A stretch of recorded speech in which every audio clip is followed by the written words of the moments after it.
విషయాలలో బాధ్యతగా లేకపోతే చరిత్రహీనులుగా మిగిలిపోతాం. చరిత్ర క్షమించదు. రాష్ట్ర విభజనకి సంబంధించినప్పుడు మొట్టమొదట ఆ నినాదం స్టార్ట్ చేసినప్పుడు నేను చెప్పా, రాష్ట్ర విభజనకి బీజం పడుతోంది, ఆగండరా నాయన అనేది. పట్టించుకోవాలా. సరే, అప్పుడు వాటికి మళ్ళీ సోషల్ మీడియా లేదు, టీవీల్లో నా వాగుడికి సంబంధించి నడిచింది, అయిపోయింది. ఆ తర్వాత రాష్ట్ర విభజన ప్రకటన ఆగిపోవడం ఇవన్నీ జరిగినాయి. ఆ తర్వాత రాష్ట్ర విభజన దాకా వచ్చింది కేవలం 14 ఏళ్లలో. 2000లో ప్రారంభమైంది, 2014 కల్లా వచ్చేసింది. విభజన రోజున 2 కళ్ళ సిద్ధాంతం అని కూర్చుంటాం ఒక పెద్ద లోపం. ఆ నష్టం తెలుగుదేశం పార్టీ ఒక రాష్ట్రంలో తుడుచుకుపోయింది.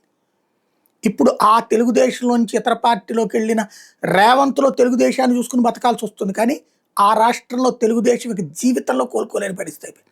ఒక రాష్ట్రంలో సర్వనాశనం అయిపోయింది.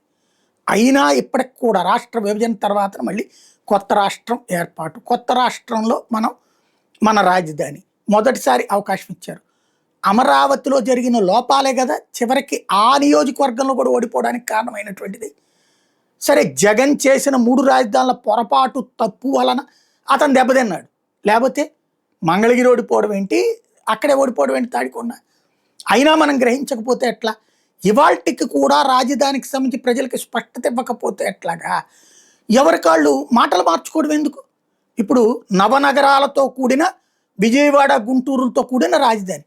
అసలు ఇప్పుడు అంశం ప్రస్తావన ఏది? ఇందులో నవనగరాలు ఎక్కడున్నాయి ఇప్పుడు?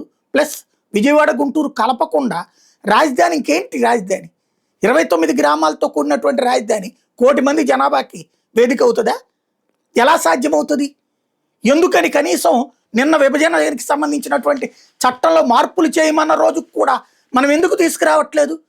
ఇదే మాటలు ఇదివరకు కూడా చట్టబద్ధత గురించి రాష్ట్ర విభజనకు సంబంధించిన తీర్మానాలు, ఇప్పుడు అసెంబ్లీ తీర్మానాలు అయిపోయింది. ఇంతకుముందు రాష్ట్ర విభజనకు సంబంధించి కూడా మనం చెయ్యొద్దని తీర్మానం చేసాం, ఏకగ్రీవ తీర్మానం చేసాం. కిరణ్ కుమార్ రెడ్డి ఉన్నప్పుడు అడు చేయకుండా ఉన్నాడా? ఇక్కడ రేపు పొద్దున మనకి సమస్య ఏంటి? ఫిక్స్డ్గా జనమందరూ అంగీకరించే రాజధాని కావాలంటే విజయవాడ గుంటూరుతో కలిపిన రాజధాని జరిగి తీరాలా? మంగళగిరి, విజయవాడ, గుంటూరు, తెనాలివి కలపకపోతే రాజధాని వృధా. మనం ఎప్పటికీ ఓ పల్లెటూరుగానే మిగిలిపోతాం.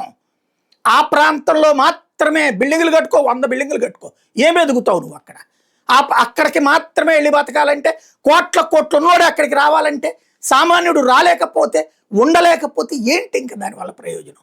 నెంబర్ 2, ఏది పర్యావరణ హిత రాజధాని అని ఇంతకుముందు పవన్ కళ్యాణ్ గారు చెప్పారు. గ్రీన్ క్యాపిటల్ అన్నారు. ఏంది ఇప్పుడు గ్రీన్ క్యాపిటల్? ఏమైపోయింది? ఎక్కువ ఖర్చు అక్కర్లేదన్నారు.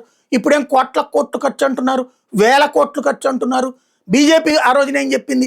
ఉన్న భవనాల్ని వాడుకుంటాం, పూర్తి చేసి వాడుకుంటాం, మిగతాది లేదు, సెంట్రలైజ్డ్ కాదు డీసెంట్రలైజ్డ్ అని. అక్కడ ఒక ఇండస్ట్రీ పెడితే డీసెంట్రలైజేషన్ అంటే వైజాగ్లో ఇండస్ట్రీలు ఎప్పుడు ఉన్నాయి? అమరావతి పుట్టక ముందు నుంచి ఉన్నాయి అక్కడ ఇండస్ట్రీస్. అమరావతి ఒరిజినల్ అమరావతి ఎప్పుడో పుట్టింది, ఈ అమరావతి పుట్టింది ఇప్పుడే కదా. విశాఖపట్నం ఇండస్ట్రీస్ ఎప్పటి నుంచినో ఉన్నాయి కదా. మరి అది హైదరాబాద్తో ఎందుకు పోటీ కాలేదు? పోటీ అయ్యే విధానాన్ని మనం ఎందుకు చెడగొట్టుకున్నాం? శ్రీకాకుళంలో ఇండస్ట్రీస్ లేవా? తిరుపతిలో ఇండస్ట్రీస్ లేవా? మరి అవన్నీ అభివృద్ధి చెందేసినట్టేనా? మరి అప్పుడు ఇంకా అసలు రాష్ట్రం అన్యాయం ఎందుకు అవుతుంది? అద్భుతంగా ఉన్నట్టు కదా. ఎందుకు ఈ మోసాలు చేస్తున్నాం మనం ప్రజల్ని? విజయవాడ, గుంటూరు, తెనాలి, మంగళగిరి VGTM కూడా పరిధి అది ఇప్పుడు capital regional development authority CRDA, దాన్ని ఒక నగరంగా ప్రకటించండి. అందులో ఉన్న మున్సిపాలిటీలు, పంచాయతీలు విలీనం చేయండి. అలా చేసి ఇదంతా అమరావతి రాజధాని ఆంధ్రప్రదేశ్కి అని చెప్పండి. 80 లక్షల జనాభాతో కూడినటువంటి నగరం ఆవిర్భవించిందని చెప్పండి, సగర్వంగా చెప్పండి. అలా చెయ్యకుండా కేవలం ప్రజల్ని మభ్య పెడతా, పేరుకు అమరావతి కానీ అమరావతి నగరమే ఉండదు, అమరావతి కేవలం పంచాయతీ మాత్రం ఉండదు, అది కూడా అమరలింగేశ్వర స్వామి టెంపుల్ అంటే రాష్ట్ర ప్రజల్ని పచ్చి దగా చేయటం. ఆ పాపంలో ఇప్పుడు భారతీయ జనతా పార్టీ, జనసేన పాలు పంచుకుంటే ఈ ప్రజలకి మీరు చెప్పే సమాధానం ఏంటి రేపు పొద్దున? ఈ ప్రజలు మోసం చేయడం కాదా మీరందరూ కలిసి? ఖచ్చితంగా వైసీపీ చేసిన పాపం, తప్పు, 3 రాజధానులు అది చేత కాకపోవడంతో వాళ్ళు నాశనం అయ్యారు. ఇవాళ రాష్ట్రాన్ని నాశనం చేయద్దు అందరూ కలిసి. అమరావతి రాజధాని ఆ రైతులకి భూములు ఇవ్వడం దగ్గర నుంచి విజయవాడ, గుంటూరు, తెనాలి ఇవన్నీ కలపకపోతే ఇది ఒక పంచాయతీ ఆర్ మున్సిపాలిటీగానే మిగిలిపోతుందన్న చంద్రబాబు గారి మాటే సాక్ష్యం. ఇదివరకు చట్టబద్ధత లేదురా నాయన నేను 1,00,000 సార్లు చెప్తే గెజిట్ లేదు, గెజిట్ కాలేదు అంటే అదిగో ఇదిగో దిక్కుమాలిన దొంగ కాగితాలు చూపెట్టారు. ఇప్పుడు మరి చట్టబద్ధత కోసం ఎందుకని చెప్పి మరి మీరే తీర్మానం చేశారు, అది కూడా అసెంబ్లీలో మళ్ళీ మండల్లో లేకుండా. ఎవరిని మోసం చేసుకోవడానికి? ఆ ప్రజల్నే మోసం చేస్తున్నాం, నమ్మిన వాళ్ళనే మోసం చేస్తున్నాం మనం. మొత్తం ఈ రాష్ట్రం బాగుపడాలంటే అమరావతి రాజధాని కావాలి, సెంట్రలైజ్డ్ క్యాపిటల్గా. అలా జరగాలంటే ఇవన్నీ కలిసి తీరాలి. అది ఇప్పటికైనా ఆలోచించాల్సిన విషయం.